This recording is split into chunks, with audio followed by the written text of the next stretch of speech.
Well, hello there, and welcome back to the Employment Law Show. Good to have you along for another week. We got a jam-packed show, as we do every week, to make you that much smarter when it comes to workplace rights, employment laws. John Scholes here, momentarily on your screen. Lior Samfiru, of course, founder and partner, employmentlawyer.ca. Always reach out to Lior when you have any questions beyond the half hour we managed to do here on TV. Phone number first, 1-855-821-5900. Help at employmentlawyer.ca. On the show today, we have a main topic. We do that in the second segment every week, and it's going to be when you, the employee, call the shots. That is on the way. We'll get to some phone calls from one of our radio shows and so much more. But Lior, we start every show, as you know, with a case of the day or week that was. There he is. How you doing, pal? What's going on this week? What do you got for us? Hey, Johnny, great to be here, of course, and to cover more on this very, very important topic. We have so much to talk about every week. There's issues that come up, there's questions, and it's not always the same thing. Your issue today may be different than what it was a month ago. Your boss may be treating you differently. You'll have other questions. If it deals with your workplace rights, your workplace life, this is the time, this is the place to get answers, to get solutions, and to be informed.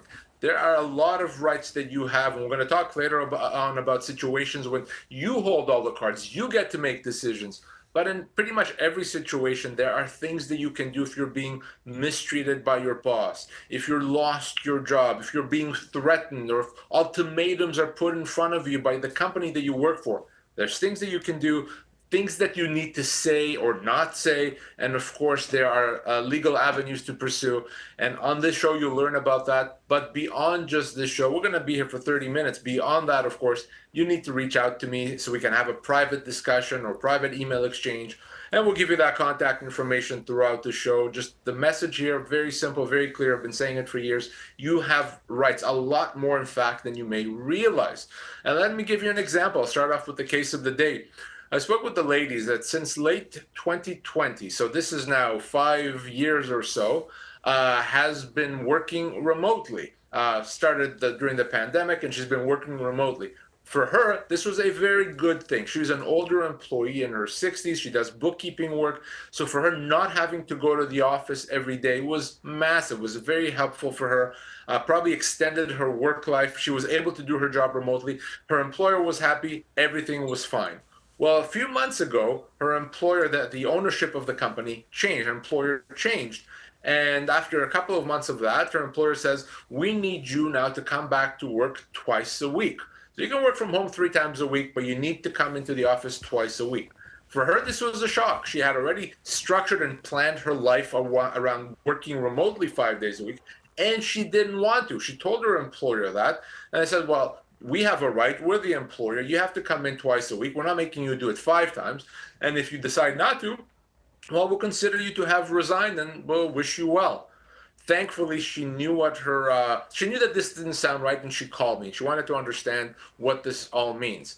So let's start with the idea, of course, that if you've been remote working now for a while, in her case, it's been 5 or so years, your employer doesn't have a right to just change that. It's now become a term of your employment, even if it started during the pandemic, meaning you can then consider that a term of employment, and your employer cannot force you or punish you if you refuse to come into the office anymore.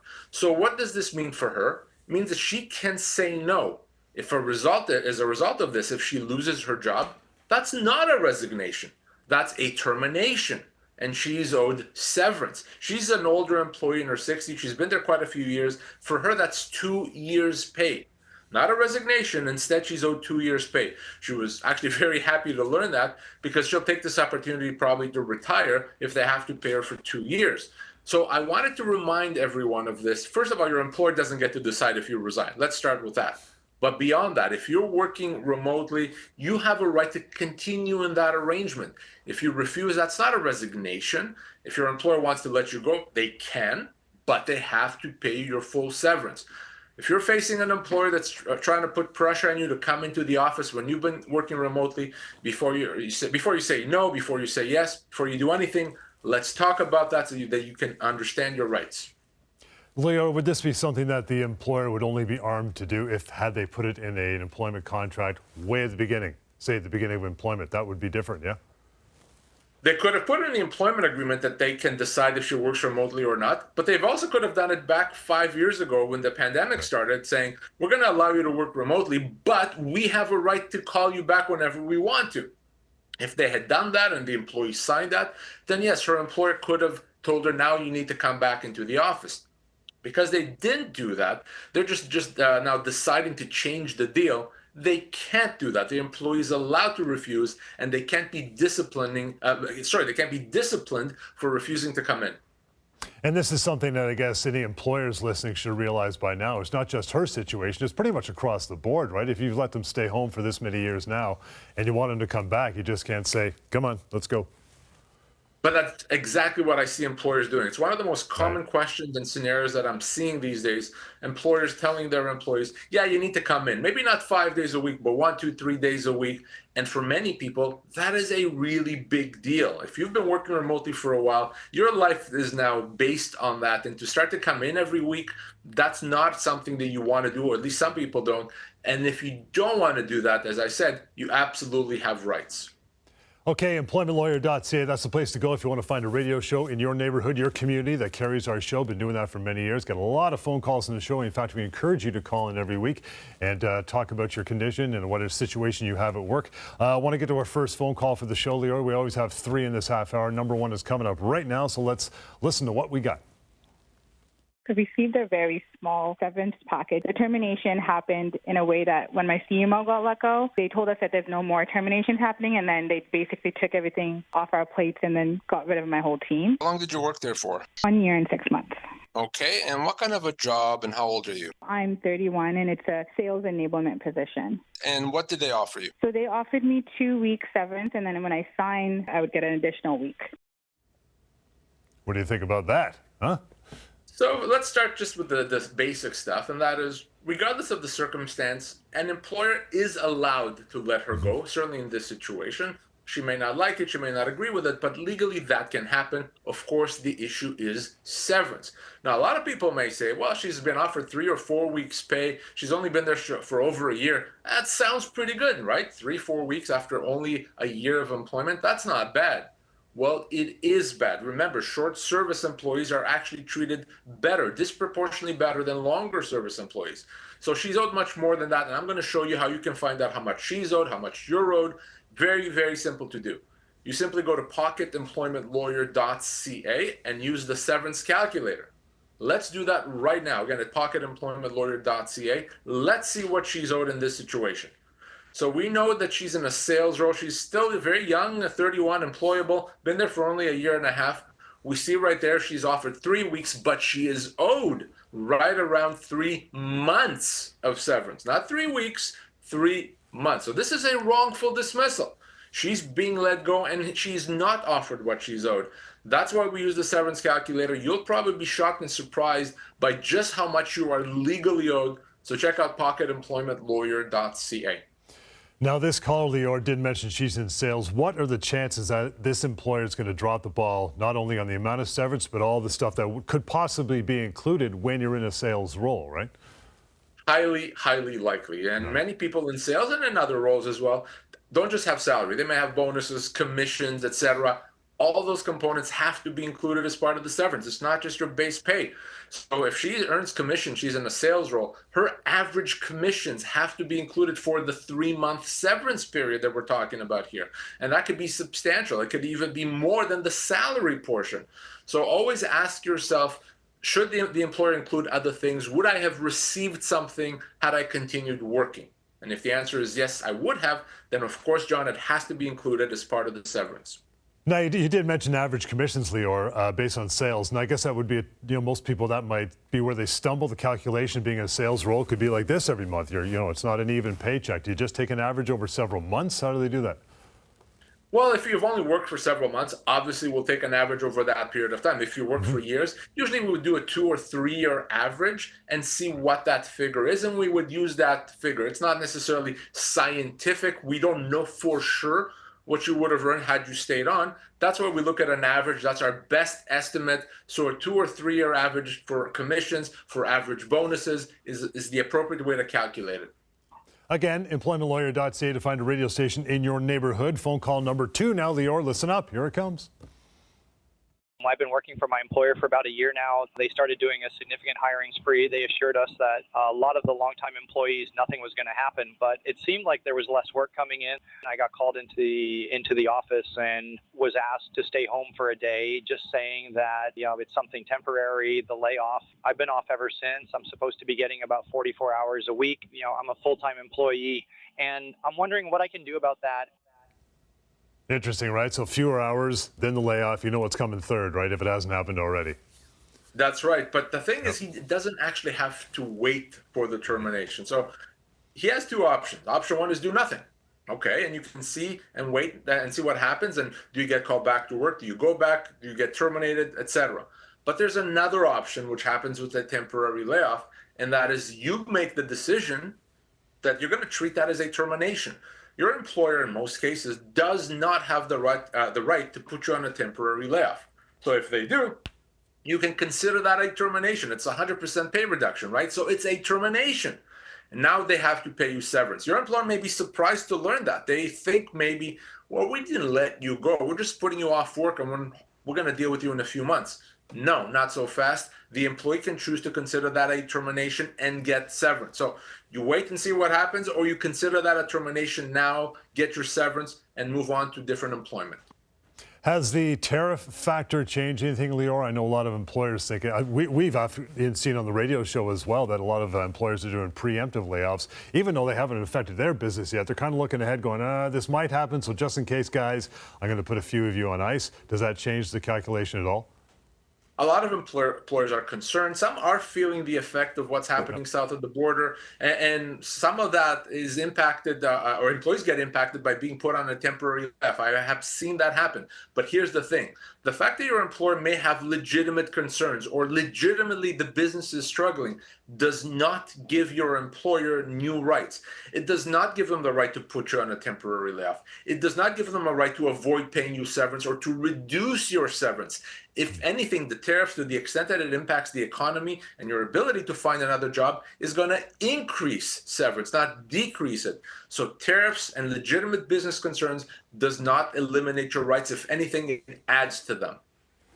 Okay, we'll take a short break. Lior, stand by for that. We come back, phone call number 3, and then our main topic, when you, the employer, call the shots, the employee. That's on the way. More of the Employment Law Show continues. Stay with us.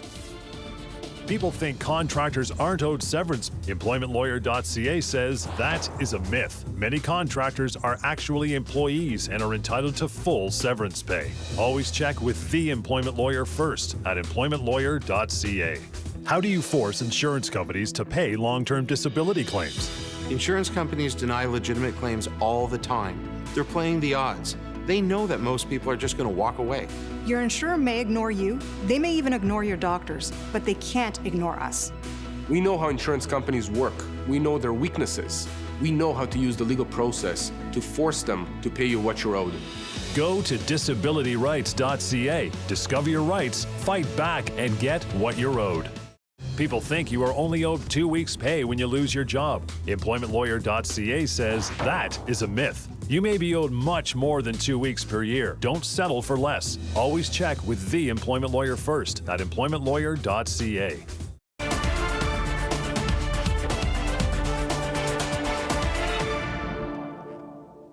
All right, welcome back, Employment Law Show. Good to have you with us. John Scholes and Lior Samfiru, of course, partner and founder, EmploymentLawyer.ca. Reach out to Lior anytime after the show or otherwise. Phone number is 1-855-821-5900.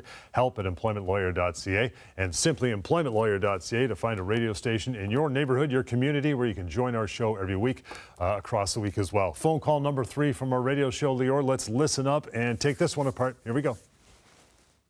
I have a question for my daughter. She was working for a big firm for 9 years. It was very stressful. They were doing a lot of changes. My younger daughter passed away suddenly. My daughter went to her doctor. She wasn't able to sleep. She was having a hard time concentrating to do a good job. And they suggested her go on stress leave. She was off for 3 weeks, gets a call from her company, and they're letting her go. Brutal. Yeah, right? You don't need to be a lawyer. You just need to be a human being, right? I think, to know that this is wrong. It is completely wrong. But let's focus on the legal aspects of this.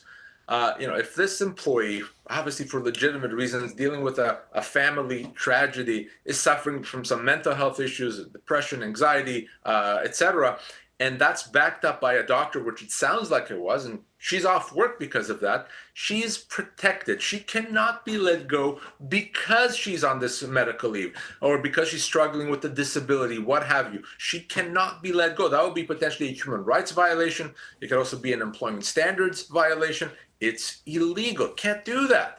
Now, if the termination has absolutely nothing to do with her medical condition, maybe they shut down the whole department. Okay, at that point, we're just focusing on severance. But if she's the only one being let go, clearly it has something to do with her medical leave, her medical condition, not legal. So I would tell her to call me privately so we can have that discussion. Remember, if you are sick, if your doctor backs you up, whether it's a physical ailment or a mental health condition, you can be off as long as you need to get better.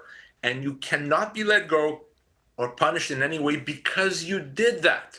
If your employer does let you go, of course, you're owed severance, we know that, but potentially other damages as well. And man, employers, don't do that to your employees. Not only are you getting into trouble with the law, you're also sending a message to your other employees. You're just not a good employer. You don't care about them. So they're not going to care about you in return. Don't do that. Very bad idea. And again, every one of these we see, Lior, and talk about, there's always medical backing. It's up to the doctor to say whether you can go to work or not. Simple. Man, that doctor has so much say and so much power. Yeah. If you're sick, if you need time off work, if you need reduced hours, modified duties, it all starts and frankly ends with that doctor. Get that doctor's note. Once you have that doctor's note, your employer has to do what the doctor says. They can't argue with it. They can't deny it. They can't question it. They have to do what the doctor says. So get that doctor's note. And of course, if you've done that and your employer still is not cooperating, call me. Let's talk. Let me deal with it in that case. All right, main topic time. We have it every week. Lior, this week it's going to be when you, the employee, call the shots. This kind of puts to bed all that David and Goliath thinking that people have, that the big bad employer can do whatever they want. Not so. Number one, and we touched on this back in the first segment, that is put you on a temporary layoff, right? So in some cases, you get to make the shots as an employee. In other cases, obviously, the employer calls the shot. Of course, there's repercussions to certain things. But in some cases, what we're going to talk about is you make the decision despite what your employer wants or thinks it's doing. Perfect example, we were talking about it early, is temporary layoffs. Your employer may think that they're just putting you off work and that they'll call you back or think about your status down the road. They're not letting you go in their mind. But this is where you, the employee, get to make the decision. You can call the shot and say that by putting me on a temporary layoff, Mr. Employer, you've terminated my employment. I now consider my employment as being terminated, and you have to pay me severance. So you make that decision. Your employer may be very surprised. Oh my God, I wasn't planning on doing that. Well, that's what the law says, and that's the power the law gives you as an employee. So if you're on a temporary layoff, you don't have to accept it in most cases. You can get severance and consider that a termination. Of course, best advice is if you are on that temporary layoff and you don't want to just sit and wait, let's talk about it. Let's dot our I's and cross our T's and make sure we do this correctly, but you have to remember those rights. Second one is this, Lior, you call the shots when terms of your job are changed by your employer, right? So again, your employer may think, well, we're just changing your hours or demoting you, or maybe your pay's being cut. We've decided that we're not doing anything more. Well, again, this is where you as an employee have the right to say, no, not accepting that. That's a constructive dismissal. That's the right term for it. By reducing my pay or demoting me or changing my shift, I am now considering this change to be a termination of my employment, and now severance has to be paid. Again, your employer may be very surprised by that because that's not what they were thinking that they were doing. But that's where you get to decide that you have the right, you have the power to consider a big change to be a constructive dismissal. Again, we're talking times in your work life when you call the shots, not the employer. Number three can be a little bit more nuanced, Lior, but when the company is sold, how about that? So when a company is sold, oftentimes you may be offered a job by the buyer. But remember, you have the ability to say yes or no to that offer. You have that right. You have the power. You have the say. And even if you say no, you can still get your severance. You may have an offer from the buyer and you say, no, I don't want to work for this buyer. I'm just going to leave. Even though you're leaving, you're making that decision, you can still get severance. Now, the amount of severance that you're owed depends on why you said no and how similar or different the new job offer was from what you currently have. But either way, you can make that decision. You don't have to continue working. You're not a piece of equipment that someone can just sell to someone else. You get to make that decision. You get to decide if you're going to get severance or not. The question that always follows that, Lior, is who pays that severance, buyer or seller? If you decide not to accept the job with the buyer, so you never actually work with the buyer, then the seller has to pay you severance. If you accepted the job with the buyer and at some point down the road that buyer lets you go, then of course that buyer has to pay severance. But if you've never worked for him, the seller has to pay it. Next one here is your medical restrictions are not accommodated. You call the shots. You call the shots. So you and your doctor call the shots when it comes to medical restrictions and accommodation. Your employer doesn't get to decide if they're going to accommodate or not, or what accommodation you need. You, in consultation with your doctor, of course, get to make that decision. Whether you need modified hours or duties or what those modified duties are going to be. Do you need to sit for an hour at a time? Can you lift more than 20 pounds or not, etc.? Those are things that you and your doctor decide together and you tell your employer, and your employer then has to abide by it. They have to accommodate. If at all possible, if they have the ability to provide that accommodation, they have to. So no, your employer doesn't get to approve it, to decide. You decide that with the doctor. And if your employer won't accommodate you, if they think that they have the power in that situation, call me and let me set them straight. Okay, we'll get to one final one here, Lior, for this topic for this week. When you, the employee, call the shots, your workplace has become a toxic environment. Yeah, and what I mean by that when you call the shot is you don't have to continue working in such a toxic environment. You should certainly try to resolve the issue and see if your employer is going to help you and abide by its obligation to investigate and fix the problem. But if you've tried and nothing's happened, that doesn't mean you just have to put your head down and say, well, there's nothing you can do. Sure there is. You have the power and the right to say, that's it, I'm done. I've been subject to this poison, this toxic work environment, not doing that anymore. I'm going to leave and force you to pay me severance, employer. Again, that's another form of constructive dismissal. You have a right to work in a healthy and supportive work environment. You have a right not to be abused, mistreated, bullied, etc. And if you find yourself in a negative situation, you may be able to make the decision unilaterally on your own to leave, get severance, and of course move on to a job where hopefully you'll be treated a lot better. All right, we'll take a short break here. Come in more viewer questions on the way, plus employment rapid fire. We got those questions to wrap up the show every week. That is just ahead as we continue more of the Employment Law Show. Stay with us. People think you have to sign back a severance offer by a deadline. EmploymentLawyer.ca says that is a myth. Deadlines are used as a pressure tactic. Make sure the offer is fair before you sign. Always check with the employment lawyer first at EmploymentLawyer.ca. Can insurance companies deny long-term disability claims for mental illness? When you're suffering from a mental health disability, insurance companies just don't understand. But we do.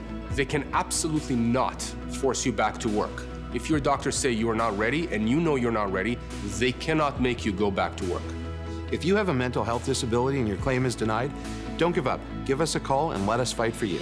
Go to disabilityrights.ca. Discover your rights, fight back, and get what you're owed. People think you aren't owed severance pay if you are fired for a reason. EmploymentLawyer.ca says that is a myth. Most for-cause terminations are false, and you are still owed full severance. Always check with the employment lawyer first at EmploymentLawyer.ca.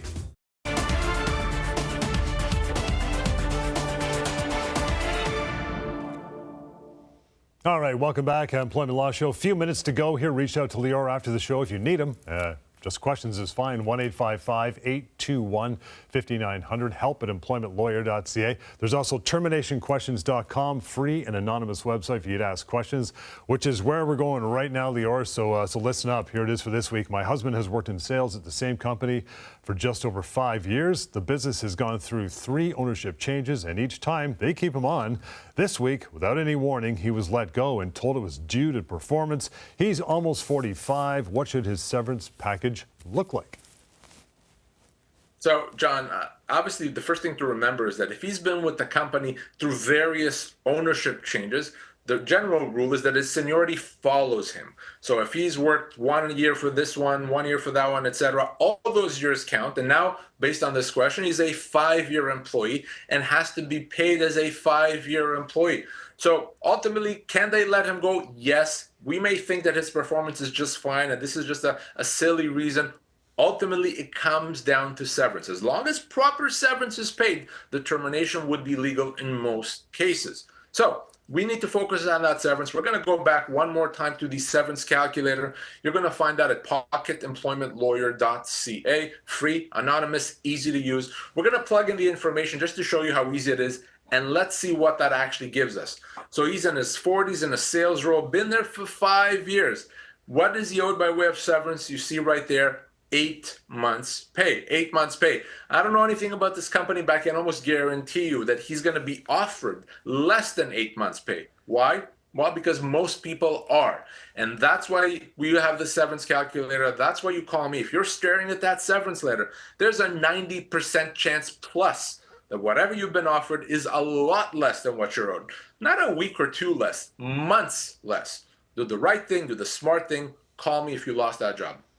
All right, one more question. Lior says, I've been on medical leave for almost 6 months. My doctor recently set an updated assessment to my employer, clearing me to return to work with some restrictions. But now my boss says the temporary accommodation I asked for is unreasonable and I'll likely be demoted. Can they do that? No. Your employer has to make all efforts to accommodate you in the job that you had. Make all efforts. Even if it's not easy, even if it's hard, and even if it costs some money, they have to make all efforts. Now, if they've tried and it's just not possible, then they can look beyond your job and see if they can accommodate you in a different job, even if it's a lower job. But they can't just decide not to do that. And in most cases, when your employer tells you, oh my gosh, this accommodation is just too much, it's not. They just don't want to work hard enough. Call me, let's talk about that, and let me deal with it for you. All right, we'll wrap up this week, Lior, as we always do with the employment rights rapid fire tuck in. Here we go, pal.